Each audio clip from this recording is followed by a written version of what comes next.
the news, the Israelis are talking about the spirit of Amalek. Today, we're going to find out who Amalek is and what his spirit is all about.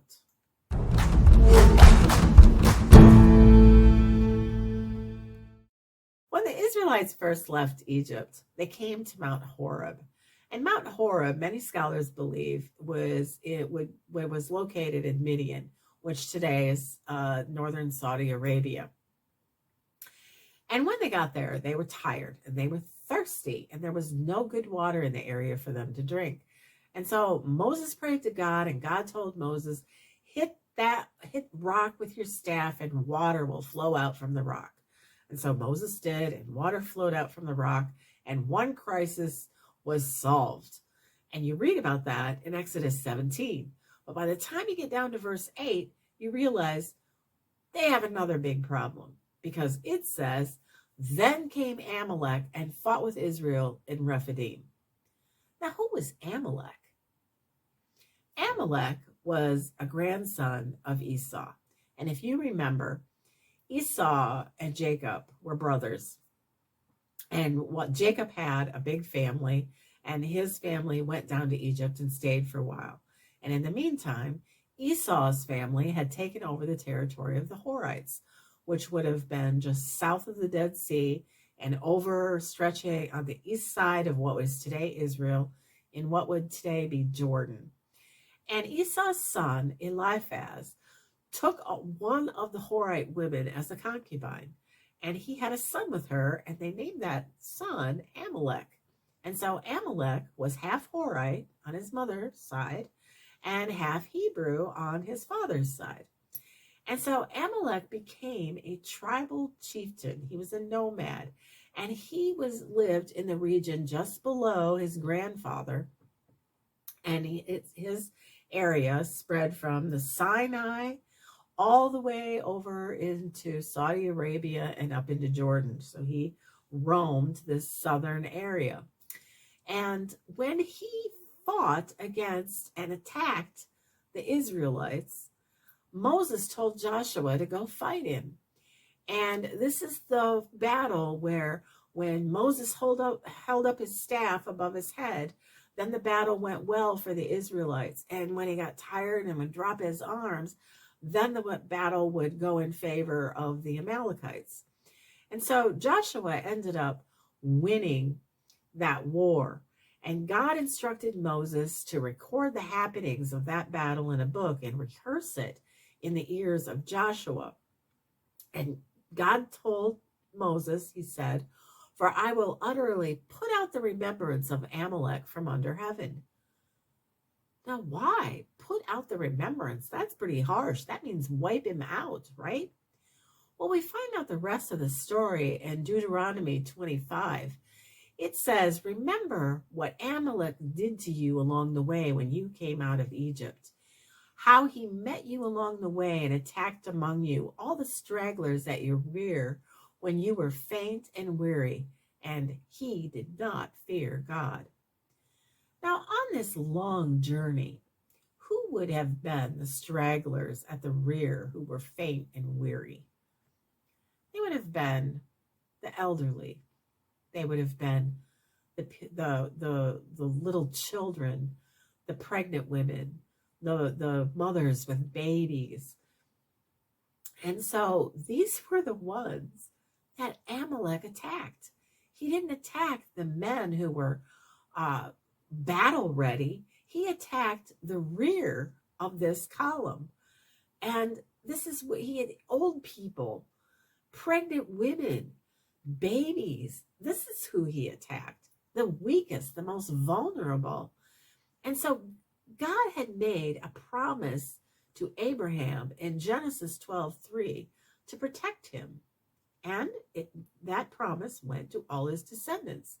And God told Abraham, he said, I will bless those who bless you, and I will curse those who curse you.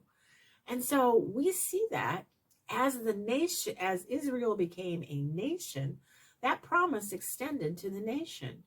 He will bless those who bless Israel, and he will curse those who curse Israel. And so this was the basis for God's command is that Amalek did something so terrible that God's command was wipe them out. Now, Amalek wasn't wiped out in the battle with Joshua, and his descendants went on to help others fight wars against Israel. They helped the Midianites and the Moabites, and we see them later ranging over their territory of Canaan. We see them in Judges fighting battles against the Israelites. We see them fighting a battle with Saul in 1 Samuel 15. God told Saul to wipe out the Amalekites, but Saul didn't do it. And so later, the Amalekites attacked David at Ziklag.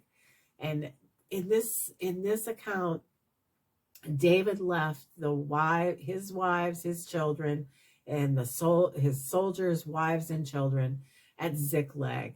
And he had men with him who had fought so long and so hard in these battles with him that some of these men were just worn out. They were done and fatigued. And so he left that group of men with the women and children, and he took his strongest soldiers, and they went out to fight in a battle. And so who did the Amalekites attack? David with the army? No. The Amalekites attacked the women, the children, and the weakest. And so finally, in 1 Chronicles 4:43, we read that during Hezekiah's reign, the Amalekites living in this southern area, because Ziklag was in this southern region, they were wiped out.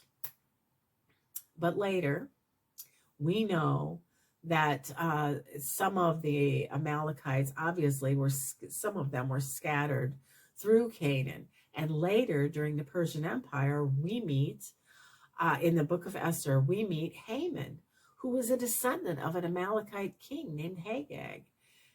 I said Hagag, but it's Haman was a descendant of King Agag.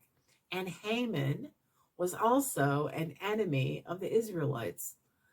Now, he tried to have all of the Israelites killed, but what happened was Haman and his entire family ended up being killed. And so that's kind of the story of the Amalekites. So let's wrap up what we've learned about the Amalekites. They were Israel's first enemy when they left Egypt. They remained an enemy to the last man, and they sought the extinction of the Jews, and they acted without mercy toward the weakest members of society. In fact, they targeted them first, and God told Israel, wipe them out, wipe out their memory. And he says in Deuteronomy 25, God said, that is why you must destroy the memory of the Amalekites from the world. You will do this when you enter the land that the Lord your God is giving you. There he will give you rest from all the enemies around you.